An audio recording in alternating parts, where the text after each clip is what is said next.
So you know I had to chime in. They're talking about black men. So I've seen some videos trending. One, they're saying black men aren't going to college like black women are. Two, they're saying black men have a lower literacy rate. Excuse me. Now, yes, black men aren't going to college the same degree as black women. And two, man, y'all know these niggas can't read. No bullshit. They said if you want to hide something from a nigga, you put it in a book.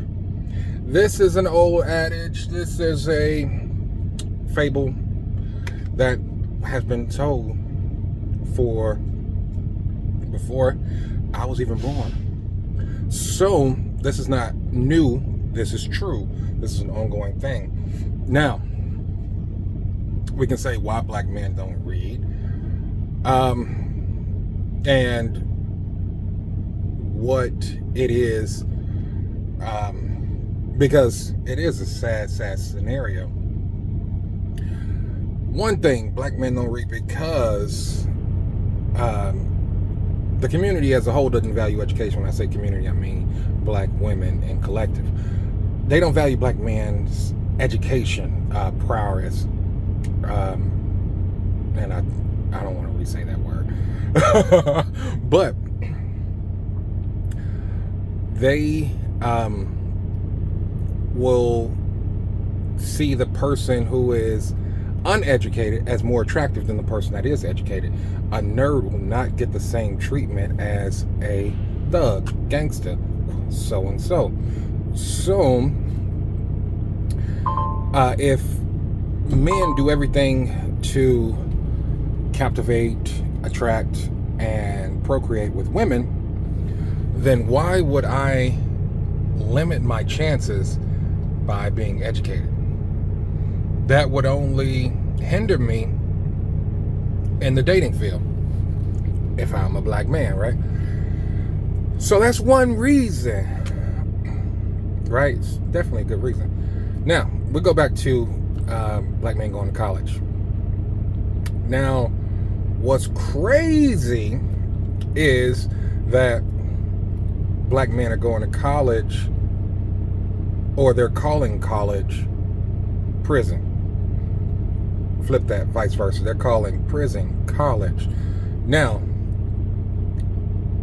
if we see that we're living in not the crack era, the single mom era, this push, we can see that because single mothers and the dynamic they have with their black sons going to college, they're actually gaining discipline and male figures, so on and so forth. So in a way, they are getting some kind of higher learning, right? Because in that single mother home, they probably wasn't disciplined, and which caused them to go to college or go to prison, which is where they learn this discipline, right? So now, even though they go to prison / whatever they want to call it, they're not reading them books in there. Hopefully they start to, but you know, whatever. Me myself, I did go to an HBCU. Oh man, what a wonderful time it was. Because you got to think about this, and I'm talking to all of my black boys right now. Going to prison versus going to college. There are no women in prison. There are nothing but women in college. They will be a ratio of maybe 12 to 1. You know what I mean? So having 12 women to every one man, say if you tried to talk to 8 women, they knock you down. you got 4 more that's not going to knock you down, right? You're going to knock them down. Can you get a A? So, going to college is great for attracting a mate, for finding meaningful relationships, for building that relationship bond. Now, me personally, why was it so great for me to go to college? Because it was liberating. I, like a lot of people, came under a household that had rules and regulations and almost felt stifling. So going to college allowed me to have that freedom, that liberation of being myself, or finding myself, or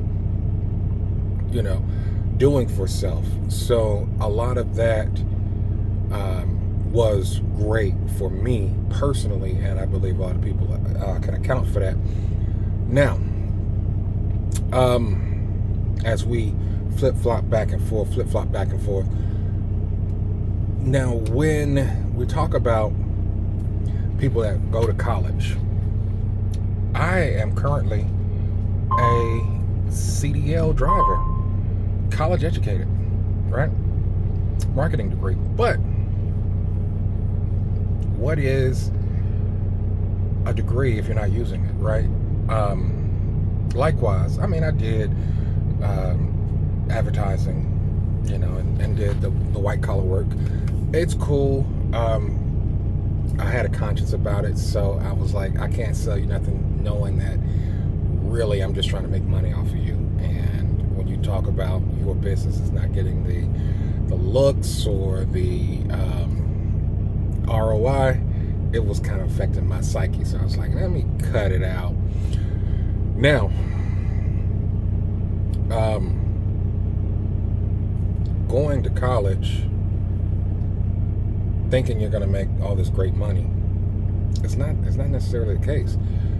You're going to invest the 4 years that you could be in the workforce, that you could develop other skills, maybe even managerial, if you are in the same job that you were in since high school or whatever, you know what I mean? You could promote and obtain a higher level of competency when it comes to the workforce. So, likewise, you can go to a trade, get a trade, and start your own business before that 4 years is up, when you talk about going to college versus not going to college. So if I do 2-year trade school, a year of apprenticeship, a year working side by side partnership or whatever, and then I can go out and do my own thing. Now, I say that to now say this: people that go to college and talk about other people that haven't gone to college. There's a book by Carter G. Woodson. I know we're talking about reading now. I'm flip-flopping. It said The Miseducation of the Negro. Now, follow me. What was that book talking about? And mind you, I need to tell all black boys, you definitely have audiobooks, you have the internet, you have information at your fingertips. Utilize it, manage it, maintain it, upgrade it, whatever. You don't have to physically touch paper if you don't want to, right? But you can still obtain information, and that's the key, obtaining information. Now, Carter G. Woodson said the miseducation of the Negro is that education separates into some kind of pseudo-classism. You are educated, so now you are above those who are uneducated. You are, distancing yourself. You are positioning yourself outside of those who are not to your educational standard or educational levels. So, this separates or segregates our own community and those that are educated and those are uneducated. And the educated ones don't understand that their education is not necessarily knowledge and information, but it's schooling, or you have been programmed to feel that this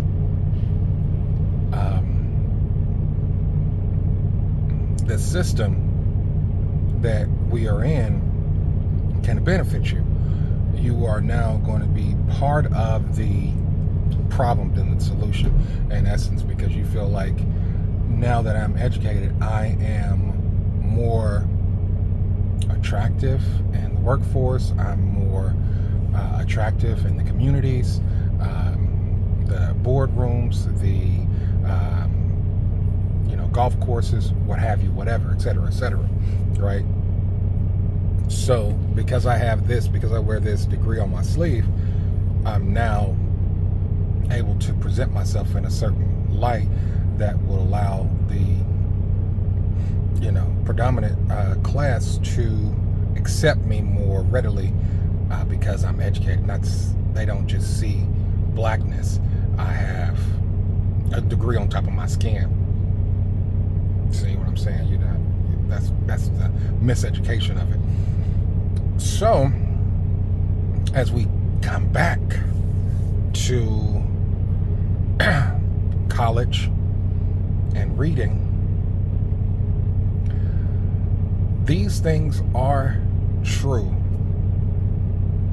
but the truth of it is, it's about establishing and maintaining wealth, as well as safety and security for your immediate family, your extended family, and your community. So if more people went to college, or when they had the college boom of the 90s with A Different World coming out, we should have seen substantial changes. You know what I mean? But the change comes from the disagreeableness of the populace, right? When you go to university, you become palatable. You become this moldable, being that now you see things at a different level, but skewed. So me, degree in marketing, I can see advertising, I can see media and marketing, but I see it at a different level. But I'm skewed to say now, oh, I know exactly what this is because of my education. I'm skewed to say, people aren't going to pick up on this. You have to know X, Y, Z before you can really even have a conversation with me. What's that matter? If I'm educated, that means I'm able to educate someone else. That means I'm able to bring somebody into my understanding at a level that they can understand it and comprehend it. But people don't do that. People don't do that. So I'm about to sign off, man. Get back to it. I just had to chime in on this. This is just one of the things I had to. Let me know what you think. Peace out.